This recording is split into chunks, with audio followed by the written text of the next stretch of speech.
Hello everyone and welcome back to the Cyclocross Social Podcast. Today we're finally getting around to recording our post-season review. We're going to take a look at the past Cyclocross season, discussing a couple of key moments in this season, but mainly what do these moments symbolize? What is the broader overarching thoughts we have over the season? And with me here, the same person who covered every single race of the season with me, apart from a very few boring exact cross races. Issam, thank you for being here. Thank you for having me. Bit delayed, there was a need for a bit of a break after the cross season, also a bit of illness involved, but here we are. As said, we're going to discuss the season based on a number of key moments. We're going to go through the season in chronological order, and we will spend hopefully roughly the same amount of time talking about the women as the men's scene. But we're starting with a moment from early in the season. The opener of the Super Prestige Men Elite took place in Ruddervoorde, and we had a very, very large group fighting for the win. It was almost like there was a peloton. Some riders were held up by a very nasty start crash there, which took out Ryan Kamp for a large part of the early season. Don Aerts was one of the names held up. But despite that, there were some names held up. There were so many riders at the front of the race. In the penultimate lap, Viseur attacked. He went on to take the victory, kind of sneaky. He caught everybody off guard with his attack. Why this moment, Issam? I know it's not necessarily we made this list together, but what is significant about that race in Ruddervoorde where Viseur took his first big win? This race really in Ruddervoorde it showcased a couple of things. I think first and foremost, it was really a race in which we had several riders that had a shot at winning it. I think that Van de Putte, with his efforts as well in the last lap, showed that if it came together and it went his way, he was definitely able to bring home the victory. But it was Viseur with a very, very good move that secured the win. And we were looking at riders that, you know, with Van de Putte, with Van Toerenhout, Van der Haar, we just saw the top of the men elite category just kind of widen a little bit, and we saw more riders than we have seen so far the last couple of years having the potential at least of winning a race. And I think, you know, Ruddervoorde was really a race which introduced us in a way. I guess we had some races already where we saw that, but I think that for me at least, Ruddervoorde really highlighted that in a way. And I think from there on we basically understood what type of season we were going to get. Obviously we knew if Van der Poel or someone else would be going into his start of the season, it was going to be maybe a little bit difficult for those to get a victory in. But we knew that for at least that first part of the season, it was going to be very interesting. This race could have easily been replaced on the list by, let's say, Hulst or maybe even Herentals.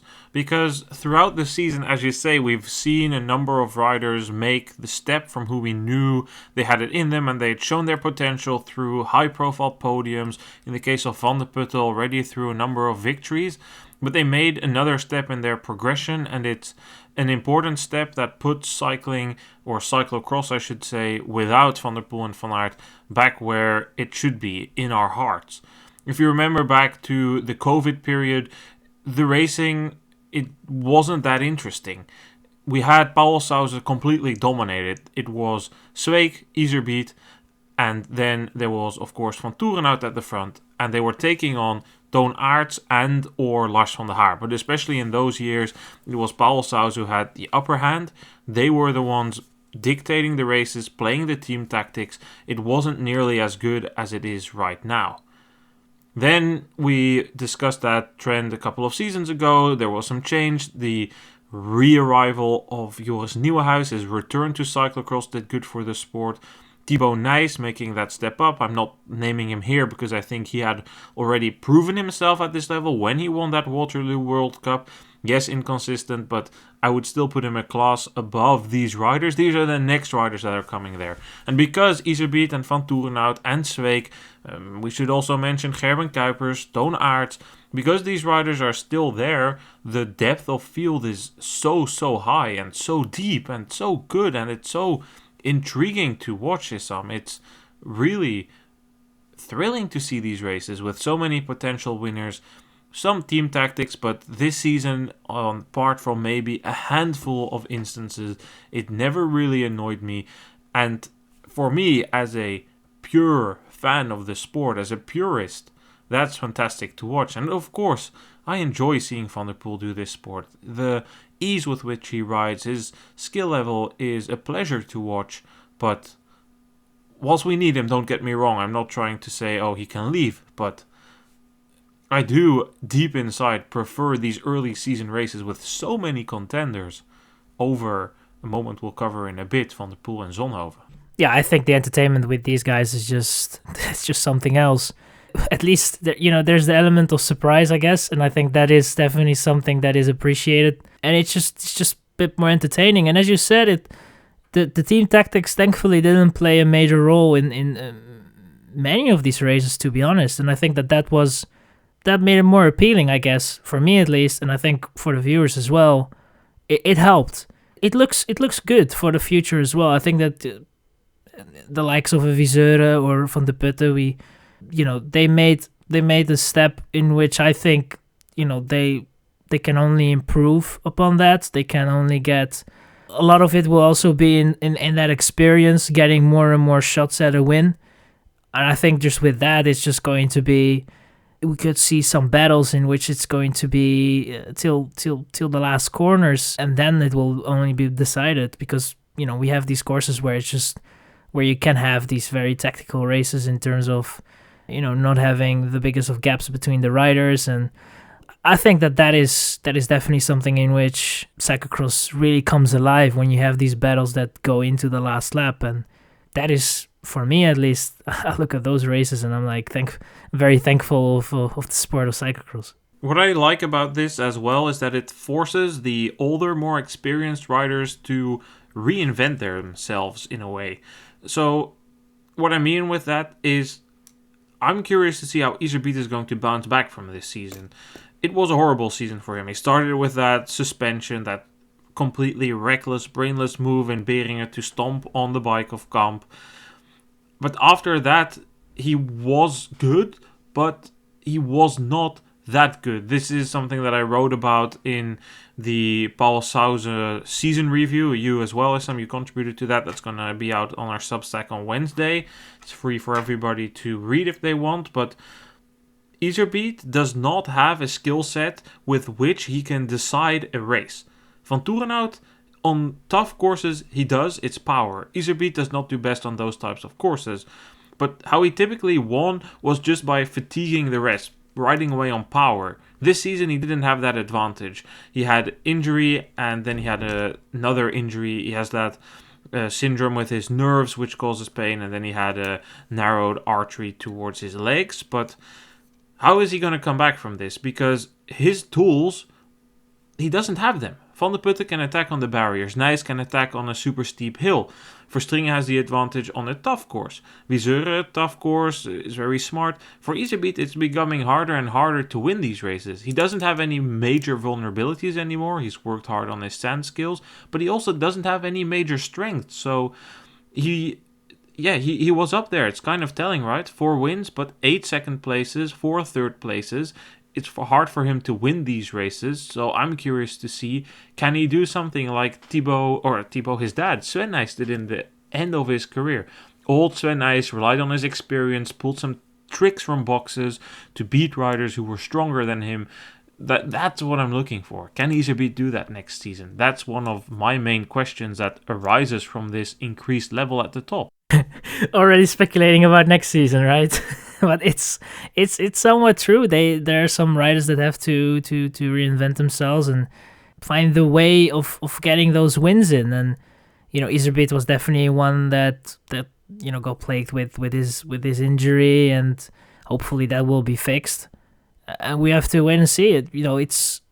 I think that he definitely still has it in him to be at the top and to be someone that could fight for victories on a constant basis. But it's going to be tricky, because it's just going to be, the field is getting stronger and stronger. It seems like the talent is not not stopping. There is definitely some talent coming through as well, and that's going to be a challenge, and that's a challenge that we will see how he will cope with. Then a few final notes here, because while it was already great, next year Joris Nieuwenhuis will be back with a full season. I should mention Felipe Ort was up there. You get what I'm saying. We didn't mention everyone, but there were so many potential podium finishers and also actual podium finishers in that part of the season.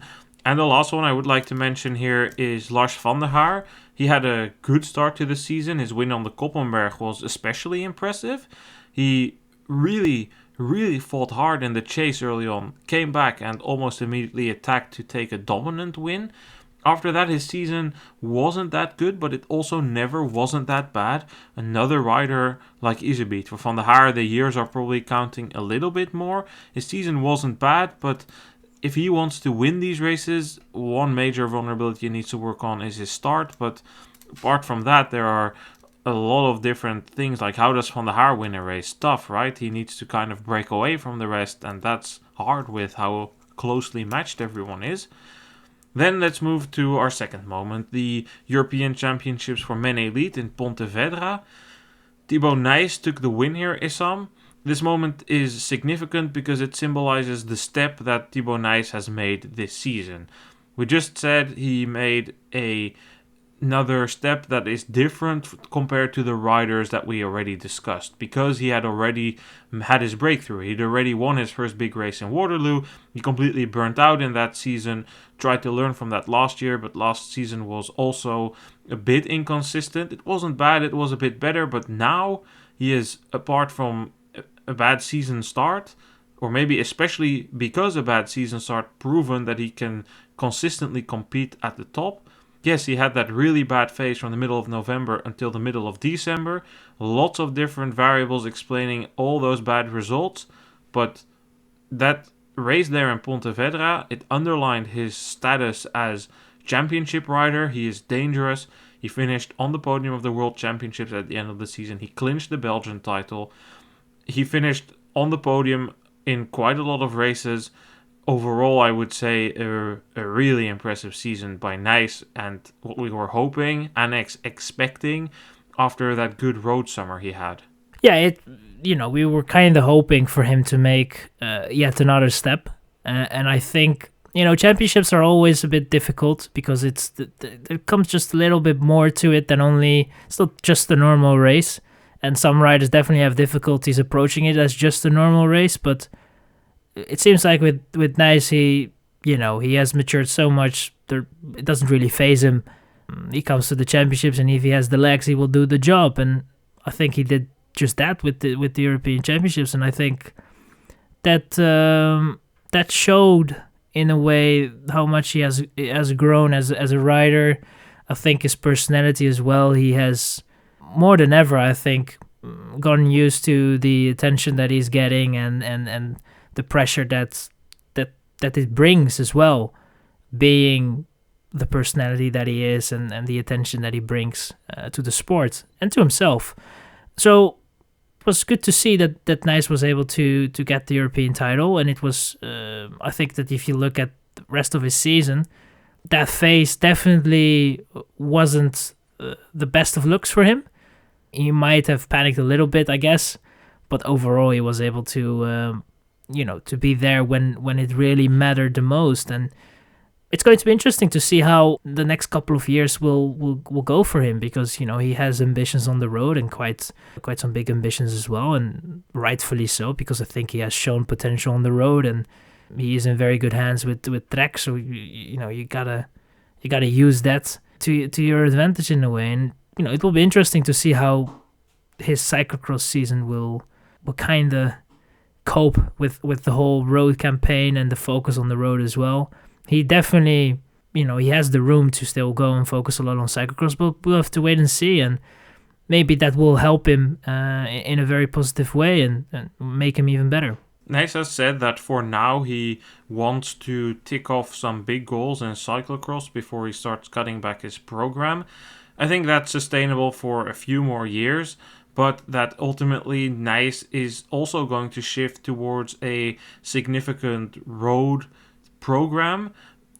In Belgium, they're cautiously questioning if he can potentially become a GC rider. I have my doubts. I don't think his time trial capabilities are remotely strong enough. I also don't think it's his priority. I think he's a great stage hunter in Grand Tours. He's a phenomenal puncher. And ultimately, I think that's also where he should focus his main attention span on the road. That's what he should prioritize. Yes, completely fine if he wants to take on those Cobalt Classics. Tour of Flanders is pretty much a Liège-Bastogne-Liège on cobbles now. Anyway, if you look at the riders that finish at the front of those races, you need serious climbing capabilities for that. Good opportunity for Nice there. He will explore himself. He will explore his possibilities. He will discover himself, is what I intended to say 2 sentences ago. And he'll do fine. But one thing that he can still work on is his impulsiveness. He still comes across as a little bit impulsive. He can, at big moments, not necessarily the championships this season, still be a bit underwhelming. In Baal, he should have won that race. In Diegem, he should have won that race, but he didn't win either of them. It's still fine, right? He's still relatively young. This is his first proper elite season. He leveled up a year earlier last year, so that's completely fine. I don't really blame him for that, but he needs to keep making these steps, and then I'm curious to see where the ceiling of Nice is. For me, maybe his most impressive race this time was Zonhoven.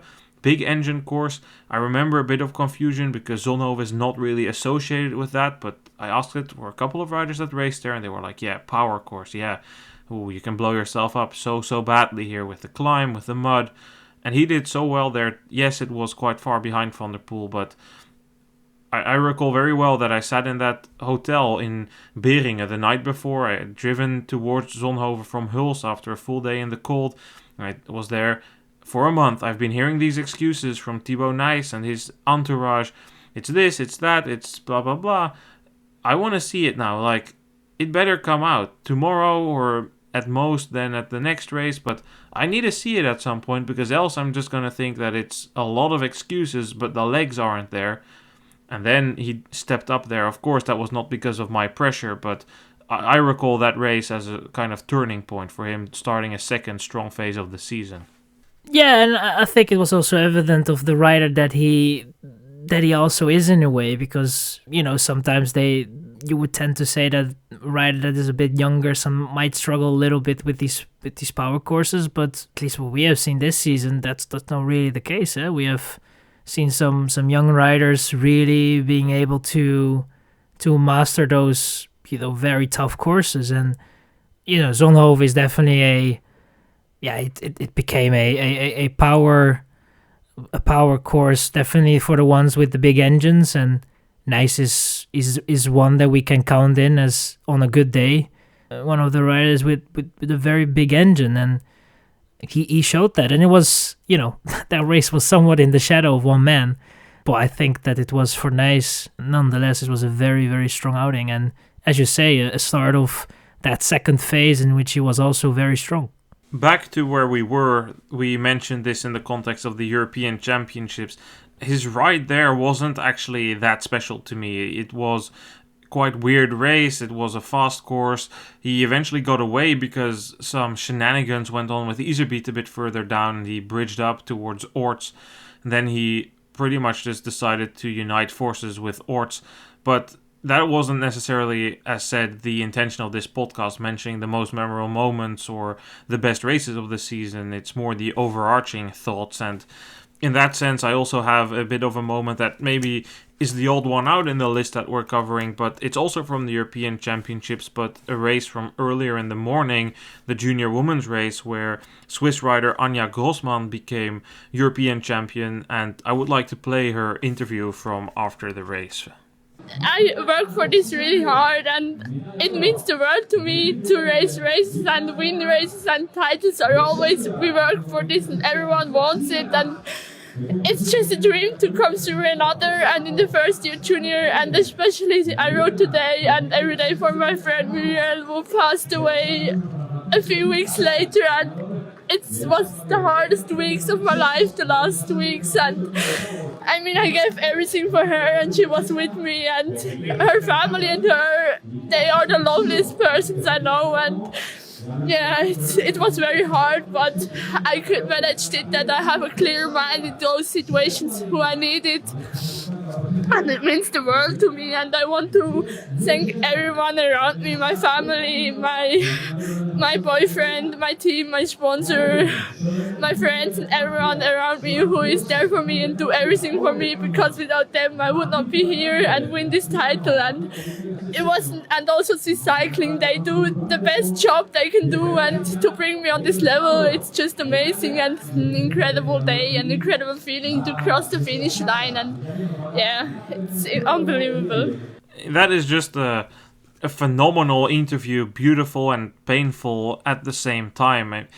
The interview of Mohoric in the Tour is oftenly credited, and I don't necessarily want to make a competition from it, but I do take a little bit of offense, disturbance to the amount of credit that interview gets. Yes, Mohoric in that interview gives a very good insight in the sacrifices and the hard life of an athlete, but when he says most of the times you don't win, that's where for me it gets a bit iffy, because Mohoric is literally one of the best road racers in the world. He's a monument winner, he's a multiple time Tour de France stage winner, and don't get me wrong, I don't want to bash his interview or take too much from it.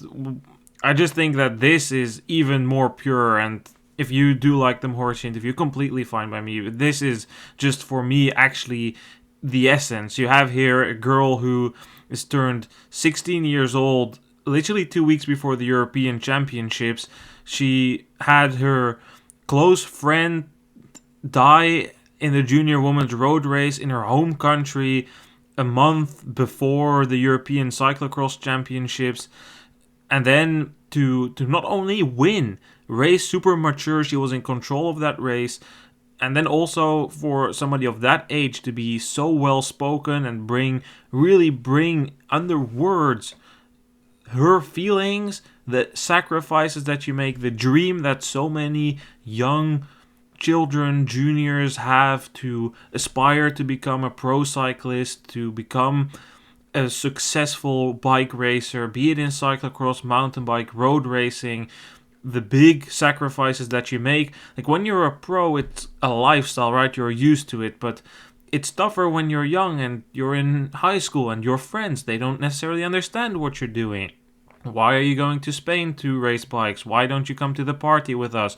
Why don't you do this? It's a lot tougher at that age to live for this, and then to be so well spoken and connect everything in the emotion. It really made me emotional the first time I heard that, and still it sends a shiver down your spine, because that is a phenomenal interview by a phenomenal individual.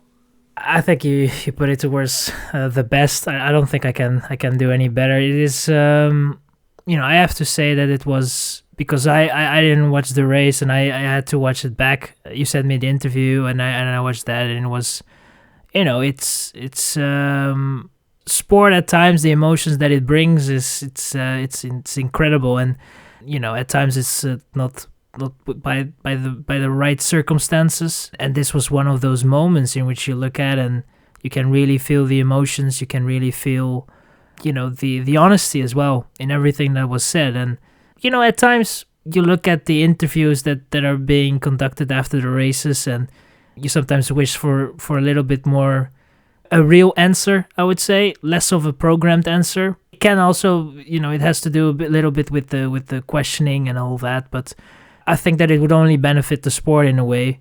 But yeah, I think this one really hit home in a way, and it was it was a very, the circumstances as well, the roller coaster someone must be in, losing someone that's very dear to you, and then also having to deal with the victory and the goals that you set. I think that conflict must be something insane, and you should not be losing, friends of a similar age at that time. That should normally not be the way life goes. We take things for granted in a way, and it's those moments that that make you realize that life is at times can be very short, and you have to make the best out of it. And yeah, that interview definitely was a that's definitely one that you will look back at and remind yourself of, and the emotions there, it's unmatched. It's very hard to find something similar. It's emotions what drive sport, and you're completely right to point out the difference that you frequently see. Cycling is not really a sport, and I think personally that's quite a shame, where you see a lot of emotion, be it for good or for bad. And this is of course a moment that it's for bad, right? Like, I wish she could just be happy for herself in that moment, but for understandable reasons, that's not the case. And we have repeatedly throughout multiple podcasts, including the one that covered the Road World Championships, or one of our pre-season weekly news updates, spent excessive time in talking about safety and the role of the UCI and the role of innovation. So I'm going to leave that to those podcasts. But Lantern Rouge had a really good tweet, I think a month ago now roughly, that in cycling a lot of communication is focused on just relatively boring, straightforward, press-regulated answers. There's no overload of emotion. The idea that anything can cause bad press and that's then automatically bad, that's something that you don't necessarily see in other sports. I don't necessarily want a complete trash-talking culture, but to me, what I like about cyclocross often a bit more than on the road is that cyclocross has what they call in Belgium the salt and the pepper. There's a bit of fighting, there's a bit of beefing, Iserbiet and Kamp taking digs at each other in interviews. Mettepenning is spreading some fake news to try and cover Iserbiet. These are the things that I like, and this is another moment in the emotion, and this is something that doesn't really stand out like I like it, but it's something that stands out in it's impressive, and I remember it, and yeah, it was good to see. She had a good season after that, 4th at the World Championships, first-year junior woman from October. She had a phenomenal start to the road season, finishing on the podium in the Trofeo Binda this weekend, and I didn't expect that, to be honest. She's exploring her possibilities on the road. She hasn't really done that a lot, previously being a mountain biker, but really encouraging to see her career take that way, and that adds to a broader development that we've seen over the past couple of years, a much deeper field on the women's side. But some names at the top, Issam, they've been there for what seems like a super long time, but really it's also not been that long ago since Alvarado broke through. There have just been many riders breaking through after her. And this year, at the start of the season, she was really good. Our next moment is Namur, where she took the win, riding away from Puk Pieterse about halfway through the race. What did you make of her season? Because after Namur, it kind of quieted out. I think up until that point, I think I was looking at Alvarado as someone that could potentially be a contender for the world title. And that was I think at that time was something quite reasonable. Of course, we knew, Van Empel was going to be strong and was definitely going to be a challenge to be beaten, but Alvarado had, up until that point, she really showed that if it was going to be a battle with her and Brandt, Alvarado could, in some of the races, was able to have that upper hand. And I think that it was, up until that point, I didn't think that decline would set in. Of course, you always have in a season a moment in which it doesn't really go your way. But with Alvarado, it just felt like, after that, she still was able to do well in Zonhoven and Mol, but yeah, then that season was kind of slipping away, and it just came to a point in which it was, you just knew that it was just unsolvable, and it wasn't going to return, and that is something for her where she has to look back at and feel very sorry for, because I think that up until that point in the season she was looking very good. I think for a rider, at least if she doesn't really have an explanation, that hurts, and you're just kind of just hoping for that not to happen. And at least if it happens, then it just happens for a couple of weeks and you can kind of bounce back. But that bouncing back never really happened, and then it's just it's going to be a very difficult season, and difficult season it became in the end. But there are some positives to take from this season, especially how she started and how she was able to get through that first half of the season, basically up until that Christmas period. But from there on, it was downhill. There were certainly some positives, but she really needs to wonder what has gone wrong, because it's the second season in a row, this year a bit more extreme than the season before, that in the second half the edge, the wow effect that, oh, Alvarado is here and she means business, that type of statement, that's missing. And is it too many races? Is it coming into the season too hot? Potentially, I don't know. I can only speculate from a distance. I don't have any inside information into this, but to me, that's kind of what it looks like, right? Because it's happened 2 seasons in a row that she looks really, really good. And you can argue, well, those courses suit her a bit better. That's a fair point. But her win in Namur shows that she can also take on those types of courses. Dendermonde, okay, that's really where you reach the limit of Alvarado's capabilities. But it's not just on those types of courses, because in Hogerheide this year it also wasn't good, and that was a much faster course. Maasmechelen, quite technical course, it also just wasn't there anymore for her. So to me, it appears, okay, 2 seasons in a row, the start of the season is too good, the form is too high, it's not possible to sustain that. There's 2 solutions. Either you're going to come into the season a bit undercooked if you think this is what the problem is and you're going to try and build, or what you need to do is make a clear decision halfway through the season. Okay, I'm going to take 2, maybe 3 weeks off and really focus on rebuilding my base, because I cannot sustain this number of races at this intensity for the entire season. There were some back issues towards the end of the season. Maybe they'll determine that is the cause again. We know that Alvarado has had a couple of issues like that over the year, but this is something that she would need to work on, because it's not really desirable, of course, that when it's crunch time in the season, you're not able to compete with Van Empel, Brandt, but also Pietersen, we saw this year, Schreiber up there, we saw Backstedt up there.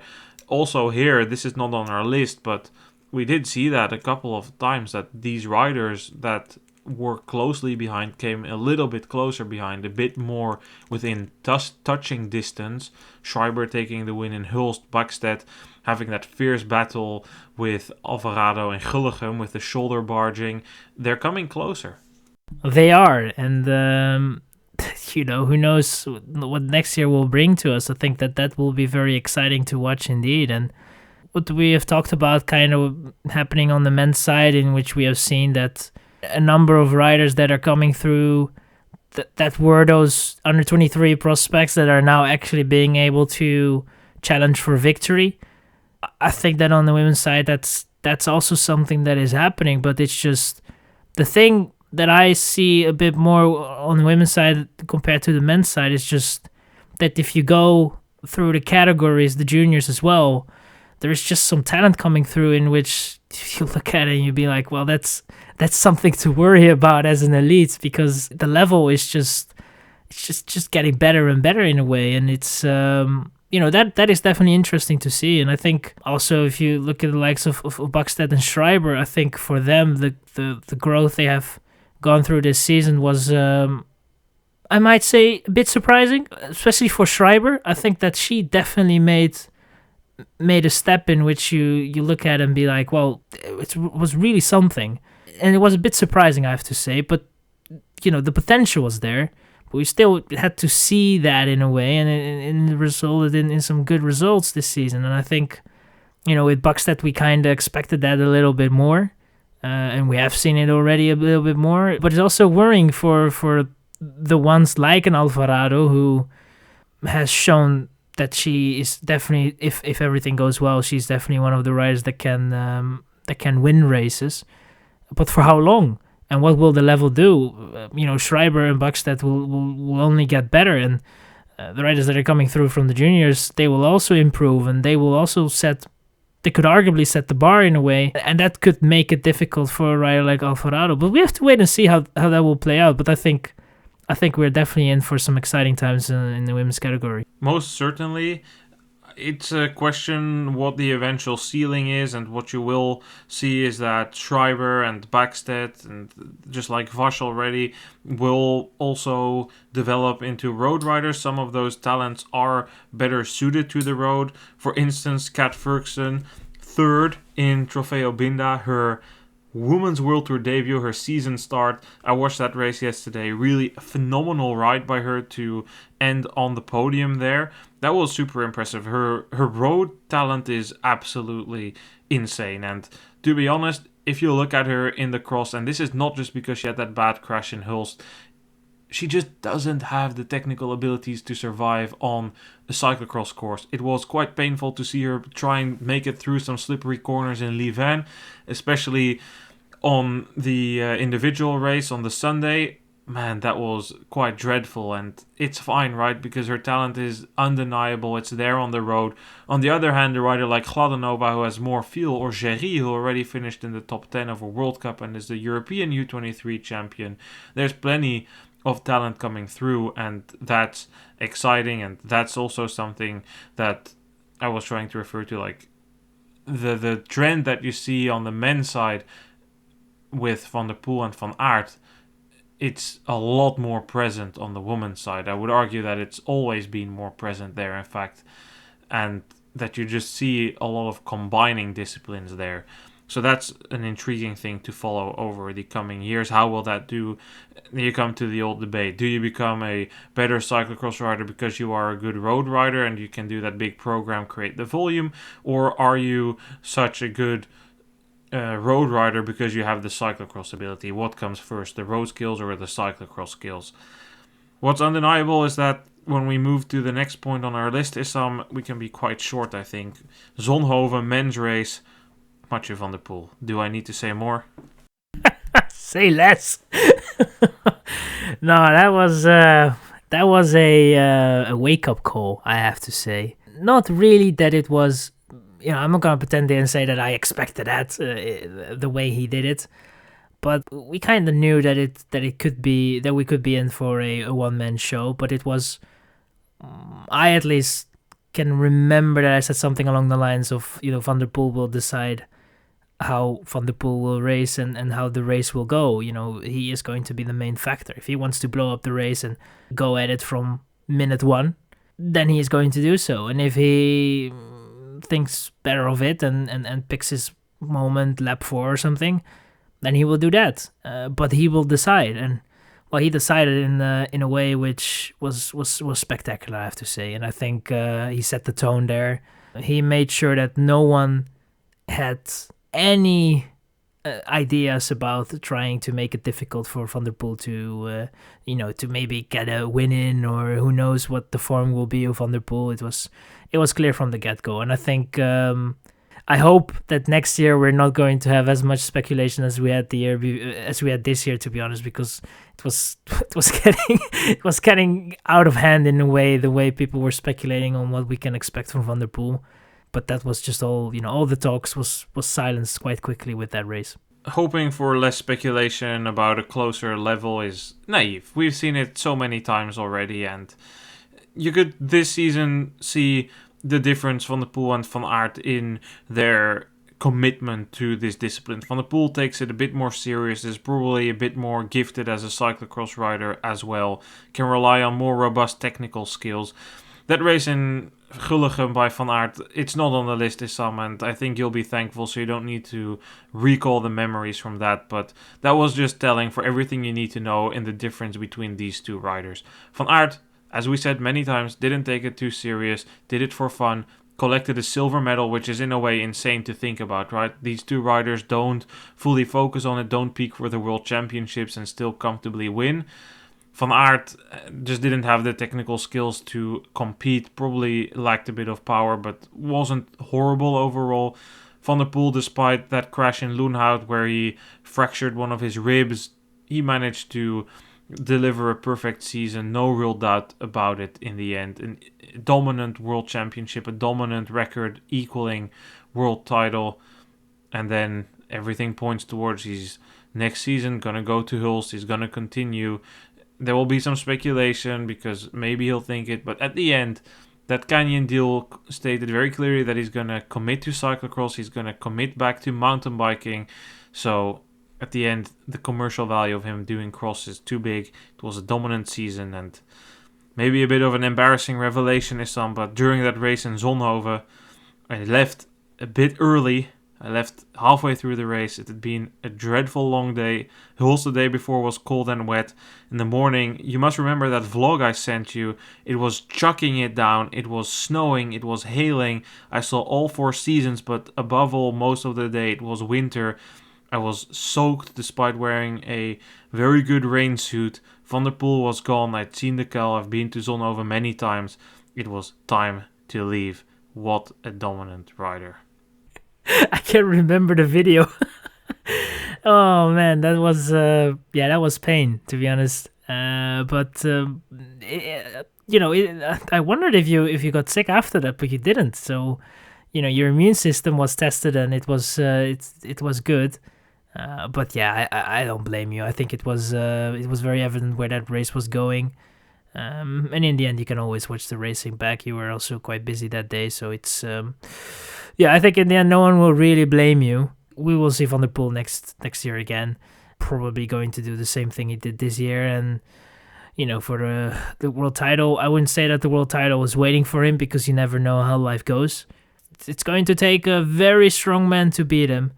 And that's the tricky thing in this, right? So if I go there and watch the junior racing, I'm there at 8:30, so I can talk with some riders in advance, so I can take some notes and then make myself to the start when it starts at 9:30, and then you get the rain, the weather, the delays, everything that gets in. That was a tough day, but one race where I did stay all the way till the end was Baal. The women's race there was fantastic. And it was telling for the season that we had with 2 women duking it out in most of the races, Fem van Empel and Lucinda Brandt.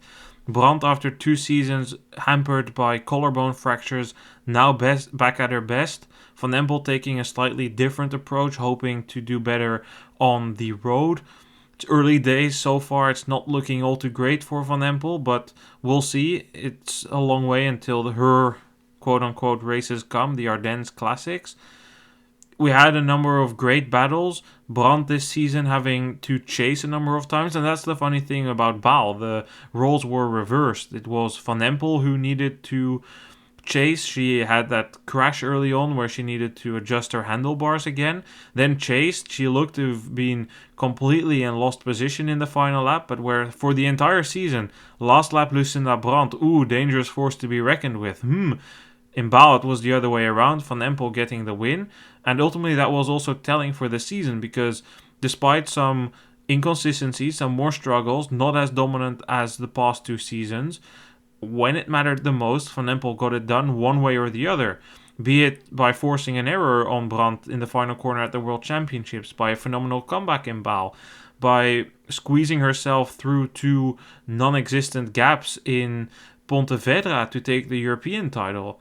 At the end of the day, Van Empel, with this different approach, ticked all the major boxes of the season, despite some really, really good races by Brandt as well. that race, in a way, was more telling to what we were anticipating and what was going to come ahead of us in terms of the next couple of races where they were going to battle it out. And, Van Empel wasn't convincing as she was before, and Brandt, her mentality is almost unmatched. I don't think there are that many that can fight for a single meter the way Brandt does. It's just you have to commend that fighting spirit. Not really wanting to lose, and for Van Empel being able to overcome that and beat Brandt on the line. I think that was mentally a very strong race, and I think that I at least had some questions of. It doesn't always go right, but when it doesn't go right for Van Empel, it's just, you have the question of, is she able to fight back? Is she able to overcome it in a way? I think that race in Baal, she definitely did. It didn't help the way Brandt was going through the last part of the course, but still you have to give the credit to Van Empel the way she fought back. And in the end, I think that she can look back on a cyclocross season in which it wasn't convincing at times. She ticked off the most important thing, and that is becoming world champion. She became world champion again, and I think that for her is at the moment the most important thing. And that is sometimes hard, you can easily lose focus if it doesn't really go your way in a season. And I think that she managed to focus quite well on what was the most important thing, and that was, the rainbow jersey. That was the world title, making sure that it was her. And I think that she did well. And I think that for Brandt, she can be very proud of the season because she was, consistently up there, winning all the classifications. I think she can be very proud of her season as well. And it's going to be hard, to be honest, to beat this season next season. I think it's going to be a difficult task for Brandt. Possibly she has to do it with a world title, and we have to wait and see if that is going to happen. Brandt, despite missing that world title, had a near perfect season. I gave it a 9.5 out of 10 in the season review, and I know we discussed long, should this be a 10 or not? And in the end, we decided against it because we would give it 10 for the perfect season, and her season wasn't perfect. She can reflect on a very good season, Van Empel as well. And then what would we rate Van Empel's season, Issam? Would that be a 10 out of 10? She wins the big goals, right? She wins what she targets, what matters to her. At the same time, I probably wouldn't give it a 10 out of 10. Her last season would have gotten a 10 out of 10. I would probably give this a 9 out of 10, maybe an 8.5. 8.5 seems a bit harsh considering she ticked those boxes. I would say a 9 out of 10, but then these are just numbers, right? At the end of the day, Van Empel will look back on a more successful season, and we're looking into the stats and but Brandt won the 3 classifications and she finished on the podium of every race, blah blah blah. It's just a number, and at the end of the day, I'm sure Brandt would have traded a dozen or maybe all of her wins and podium places if that would have meant she had gotten that gold medal at the World Championship. She knows her age is at some point going to start counting, and that it's time for her. There's not that many opportunities left, is what I'm trying to say.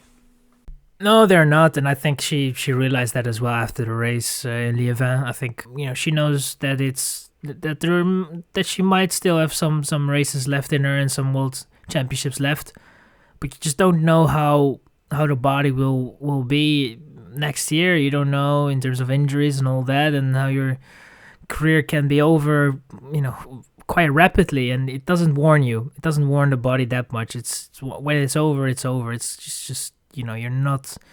It's not going to be better. It's only going to be worse. But the thing that I struggle with a little bit, I have to say, is her season was great, the season of Brandt, but it felt like. That's the thing that I'm somewhat struggling with. You had the super prestige battle that she had with Alvarado. Alvarado bailed out of that. Obviously, that last part of her season wasn't that great. The XO trophy is barely a classification, to be honest. And with the World Cup, Van Empel didn't really show up the way she should have been showing up, I guess. That didn't really help. And Brandt was very good, but it's just... I feel that the circumstances also somewhat helped Brandt with the classifications, and you might need that in a way, but it was mainly her consistency that was, and the fact that she was starting everywhere and actually being able to not only start but also do very well, that got her in that position. But if I compare that to a world title, I look at the world title and I'd be like, that is, you're maximizing at that point. And if I look at Van Empel showed in several races that if she's on her A game, it's even for a good Brandt, she's not going to be able to beat her. I think for that, I can rate Van Empel's season tiny bit higher than Brandt, despite the fact that Brandt was near perfect in terms of how her season went and the classifications and all that. But, world title is a world title, and it's not only the world title, it's also the way she did it and the races that were in between. I can definitely respect the way Van Empel went through her season. Well, one big looming question is, what is Van Empel going to do on the road? She raced Strade Bianche. She didn't do super well there. I will say that this year the women's course of Strade Bianche also changed. They do the same final loop as the men do now. I think for both races it kind of hurts the race. It becomes very climbing specific. Buck Petersen this year finished 7th, and while I initially thought, that's maybe a bit disappointing, by the end I figured, well, it kind of makes sense, right? We've seen on the men's side that riders like Van der Poel say, well, I'm not going to go there anymore. The course is too climbing specific. It's just for the climbers and it helps if you can steer well. But then it made sense to me, right? Like, she could follow on the first time they went up Le Tolf, but then in the second time and towards the end of the race, the climbing across the race had caught up to her. So if you look at the riders in front of her, Vollering, Van der Breggen, Prevot, Garcia, these are really more the climby type of riders. And yes, Petersen won the youth jersey in the Tour de France Femmes last year, but the real climbing work isn't for her. She is best in the hilly stages, and she is best in the short hilly work. And this is just a bit too much for her right now. We can bring up that same excuse for Van Empel, and that is fine. But at the same time, when you're Van Empel and you're sent into the early breakaway of the Trofeo Binda, okay, she DNF'd in the end because she stopped with Talita de Jong, who broke her collarbone, to give her some assistance. I'm not looking at the result, but it's time for her to perform on the road. Ultimately, she's on that Visma team, not because she's such a good cyclocross rider. It's known that that's not a massive priority for that team. She's on that team because they, and I include myself, had high expectations for her on the road. And the question is, why isn't that coming out? I think I've gotten some questions about this, which is why I will cover it briefly before we move on to our final two moments. But I think there's a few points here. So first of all, I don't like their approach that they took with Van Empel when she first signed with that team in 2023. That was, then she was brought onto the team, but she wanted to do mountain bike, and that was always going to be an unrealistic goal to make the Tokyo Olympics.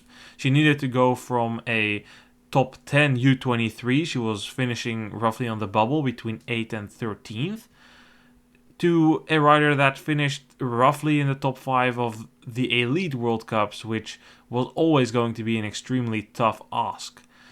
Then they mixed some road racing in between, but the road racing was immediately on the approach of, well, not too much. And I think Van Empel needs more road racing to gain experience, racing in the bunch so she's more efficient.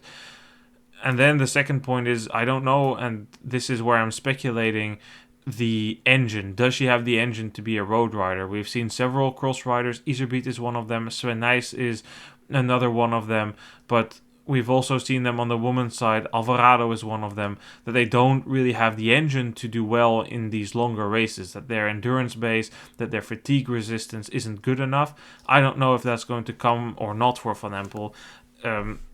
What I do know is that she has done better than she is doing now. And that's probably what worries me the most, that in her first season she finished in the top 10 of several stages in the Giro Don. She nearly won a stage in the Tour de Romandie for women. She did quite solid in the Tour de l'Avenir. And then ever since, last year she was good in La Flèche. But that was also it. She wasn't good in the gold race. She wasn't particularly good in the Tour of Flanders. It also isn't horrible, but there needs to be a step there for everything to be worth it. This cross season had the changes that should enable that, so we will see what's going to happen with her in the rest of the Spring Classic. We have two more moments on the list. Issam, I wandered off for too long, so you were the one contributing this one to the list, Kokzijde for men. You wanted to talk a bit about Sweeck and Del Grosso. Yeah, Sweeck for me this season was a huge opportunist in terms of the way how he was picking his races during this season, because if we talk about maximizing your season, I think Sweeck was your guy. But going to Kokzijde, I think it was the sand there plays obviously a huge role. And going into that race, Sveik was definitely the favorite in a way. Obviously, Van der Poel cancelled and was not able to attend the race. And yeah, then you look at the sand specialist, and Sveik is your guy, and there he was. But there was also Del Grosso, and I think that for Del Grosso, I'm not going to say that was an introduction, I guess, but it definitely was a reminder of who he is, and that he's definitely someone that will be in the next couple of years. He will be showing himself at the front more and more. So that's definitely that's someone that I'm really looking forward how he will make that jump to the elite and have a full season there, and how he will develop in that regard. I think that will be very interesting to follow.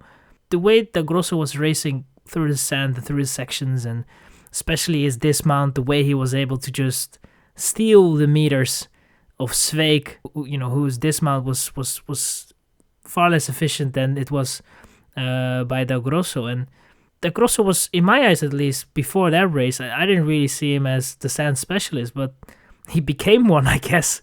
He found his way, and he had the engine to follow, and he gave Sveik a very hard run for his money. But eventually Sveik, got it together and was able to get the victory, and quite comfortably in the end.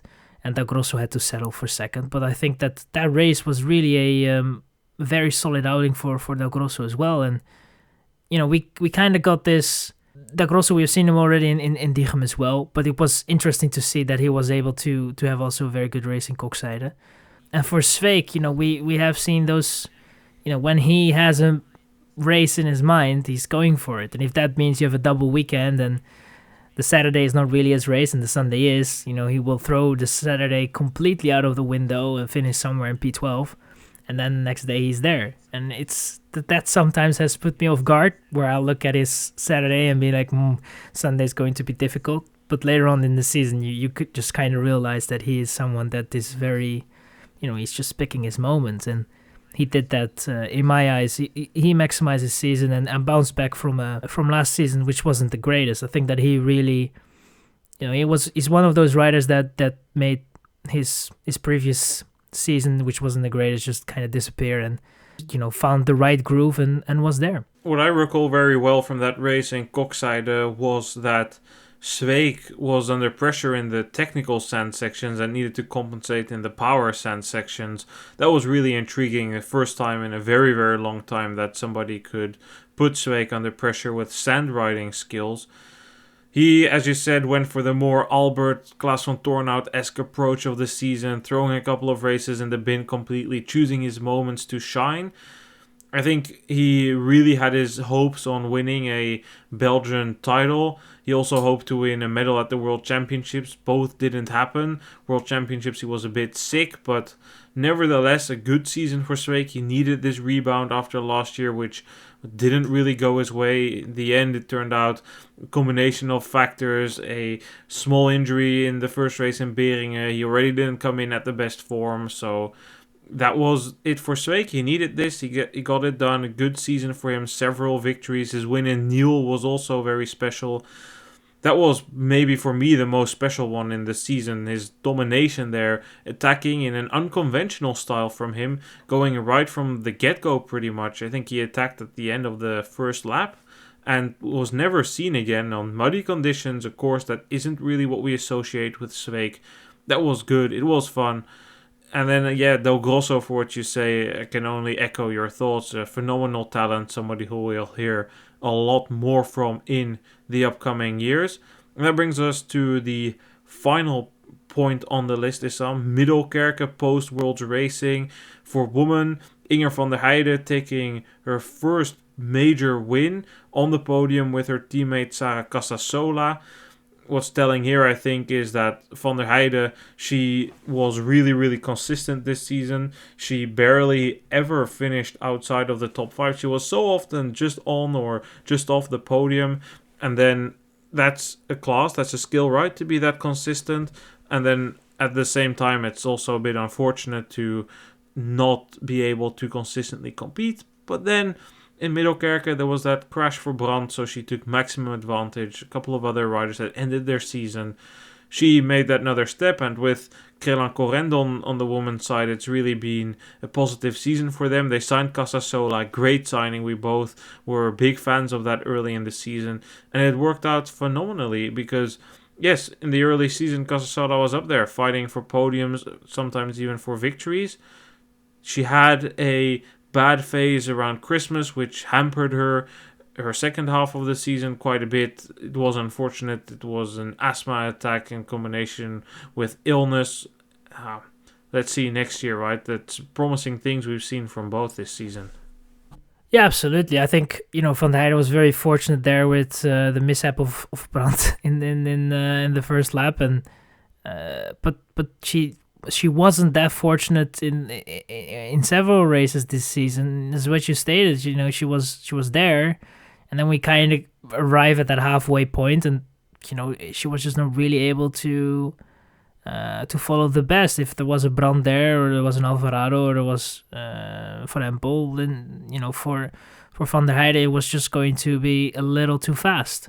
But as you state, it was a very solid season for Van der Heijden. It was, she was just behind, but I think that her results were great for I think she kind of maximized her season in a way.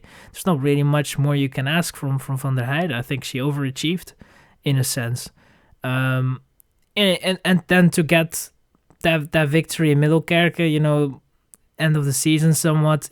That's always someone in those type of races after the Worlds. You might get an opportunity you normally would not get in a season.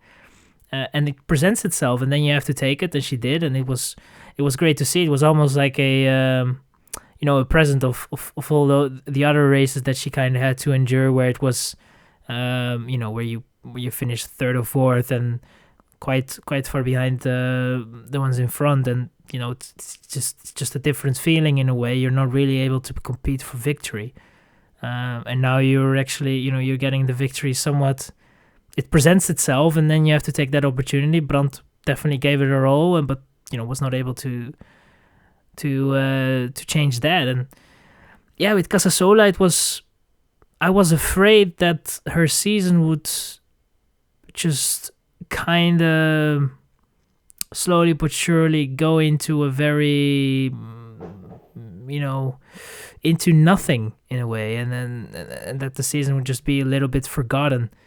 But she was, the last couple of races were definitely did her well, and I think that with Crelan Corendon they had quite some ups despite the fact that they don't have the best riders, and I think that their recruitment and the selection as a whole, I think they really did a very good job in that regard, and I think that they are very realistic with the riders that they have. They know that they don't have the riders with which you will have a world champion. But who knows? You can maximize the results with the riders that you have, and I think that they in many ways did. I think with Ribeiro as well, getting the national title in Belgium, that is also something that they can be very proud of and be happy with. And I think that is where they have to look at. They have to try and maximize and make the most out of it. And when the opportunities present themselves, they have to take it. Taking opportunities is something we'll continue tracking over the summer.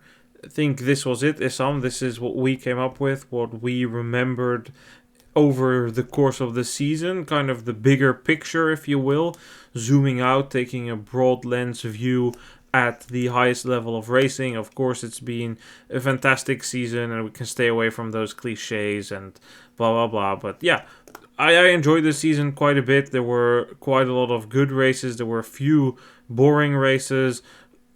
There were, I would say, also a lot of different circumstances contributing to the racing, not just the racing itself, the closeness of it, but also a few interesting storylines to track, and hopefully next year will be as good. We'll cover the road racing a bit. We'll have a few cyclocross specific things coming up, and now we're back and running. Thank you so much for your time. Yeah, thank you for having me. I mean, there were definitely moments that maybe the listeners were hoping to that we would cover, and that we didn't. But it was a great season. A lot of things happened, and as you say, those are the cliches, and hopefully next year will also be quite interesting. It was fun doing so because I kind of had to get back into memory lane in terms of how the season went and stuff, and Cyclocross, despite the fact that it hasn't been that long, is far behind in a way in my memory. And I'm already looking forward to next season, but there is still a whole road season ahead of us, and also some mountain biking. And throughout this podcast, we already covered part of the road racing season, but I would expect us to be back in the near future covering more of the road racing. We're heading in towards the Spring Classics, and there's plenty of cyclocross riders racing there. The mountain biking World Cup is going to start in less than a month as well, so that should all be very interesting. Thanks everyone for listening. We will keep you guys updated with a few more podcasts over the upcoming months, and then slowly but surely, it's far away now, but cyclocross never really truly stops in our brains and in Cyclocross Social. Thanks again for listening. Goodbye.